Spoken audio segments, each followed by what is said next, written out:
Hello friends, welcome to Amma's Recipe. இன்னைக்கு நம்ம குழந்தைங்களுக்கு ரொம்ப பிடிச்ச குச்சி ஐஸ் பாப்சிக்கிள்ஸ் எப்படி பண்றதுன்னு பார்க்க போறோம். இதுல நம்ம only ஃப்ரூட்ஸும் ஹனி மட்டும் தான் யூஸ் பண்ண போறோம். இதுக்கு நான் இன்னைக்கு வாட்டர்மெலன், மாம்பழம் அப்புறம் ஆரஞ்சு எடுத்துர்க்கேன். முதல்ல நம்ம ஆரஞ்சு பாப்சிக்கிள்ஸ் எப்படி பண்றதுன்னு பார்க்க போறோம். இதுக்கு முதல்ல நான் இன்னைக்கு 2 ஆரஞ்சோட ஜூஸை பிழிஞ்சு வெச்சுக்க போறேன். இந்த ஆரஞ்சோட புளிப்பை பொறுத்து நீங்கள் எவ்வளோ தேவையோ அந்த அளவுக்கு தேன் சேர்த்துக்கலாம். நான் இன்றைக்கி 1 ஸ்பூன் அளவுக்கு தேன் சேர்த்துக்க போகிறேன்.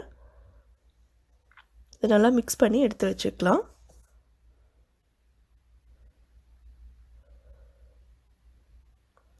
இப்போது உங்ககிட்ட பாப்சிக்கல் மோல்டு இருந்தது அப்படின்னா நீங்கள் அதை யூஸ் பண்ணிக்கோங்க. அப்படி இல்லை அப்படின்னா இந்த மாதிரி டம்ளர் இல்லை கப்பில் நீங்கள் சேர்த்துக்கோங்க.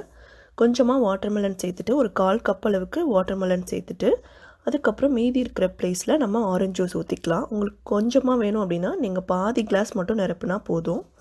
இப்போது இதை இந்த மாதிரி அலுமினியம் ஃபாயில் வச்சு க்ளோஸ் பண்ணிவிட்டு பாப்சிக்கல் ஸ்டிக் போட்டுடுங்க. இதை நம்ம 6லேருந்து 8 மணி நேரம் ஃப்ரீசரில் வைக்கணும். இப்போ பாருங்கள் 8 மணி நேரம் ஆயிடுச்சு. நம்மளோட பாப்சிக்கல் சூப்பராக செட் ஆகிடுச்சு. இதை எடுக்கிறதுக்கு லைட்டாக தண்ணியில் வச்சுட்டு சுற்றி விட்டுட்டு எடுத்திங்கன்னா சூப்பராக வந்துடுங்க. பாருங்கள் ஆரஞ்சு பாப்சிக்கல் சூப்பராக ரெடி ஆகிடுச்சு. அடுத்தது நம்ம வாட்டர்மெலன் அப்புறம் மாம்பழத்தை வச்சு எப்படி பாப்சிக்கல் பண்ணுறதுன்னு பார்க்கலாம். இதுக்கு முதல்ல நான் 1/2 கப் அளவுக்கு மாம்பழத்தை மிக்சியில் போட்டு நல்லா பியூரி பண்ணி எடுத்துக்கலாம். பாருங்கள் நல்லா பியூரி பண்ணி எடுத்தாச்சு. அடுத்தது வாட்டர்மெலன் 1 கப் அளவுக்கு வாட்டர்மெலனை அதையும் மிக்சியில் போட்டு நல்லா ஜூஸ் பண்ணி எடுத்துக்கலாம். இப்போ இது கூட நீங்கள் தேவையான அளவு ஹனி சேர்த்து அரைச்சி எடுத்துக்கோங்க. மாம்பழத்துக்கு நம்ம ஹனி எதுவும் சேர்க்கலை, பட் வாட்டர்மெலனுக்கு கொஞ்சம் சேர்த்துக்கோங்க.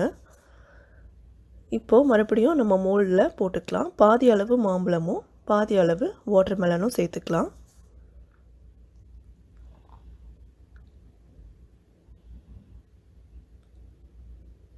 இப்போ இதையும் நம்ம ஃபாயிலில் ரேப் பண்ணிவிட்டு அதுக்கப்புறம் பாப்சிக்கல் ஸ்டிக் போட்டு 8 மணி நேரம் வைக்கணும். இப்போ பாருங்கள் 8 மணி நேரத்துக்கு அப்புறம் நம்ம பாப்சிக்கல் ரெடி ஆகிடுச்சு.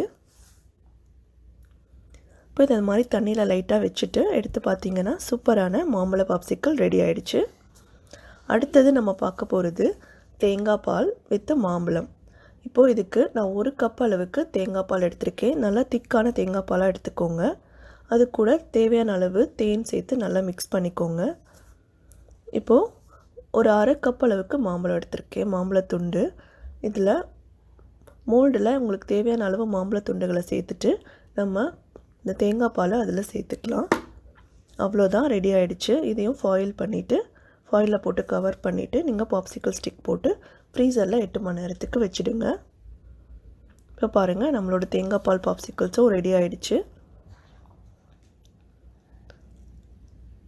பாருங்கள் சூப்பராக ரெடி ஆகிருக்கு. இதே மாதிரி நீங்களும் ட்ரை பண்ணி பாருங்கள். உங்களுக்கு இந்த வீடியோ பிடிச்சிருந்தது, இந்த ரெசிபி பிடிச்சிருந்தது அப்படின்னா அம்மாஸ் ரெசிபிக்கு சப்ஸ்கிரைப் பண்ணுங்கள். தேங்க்ஸ் ஃபார் வாட்சிங்.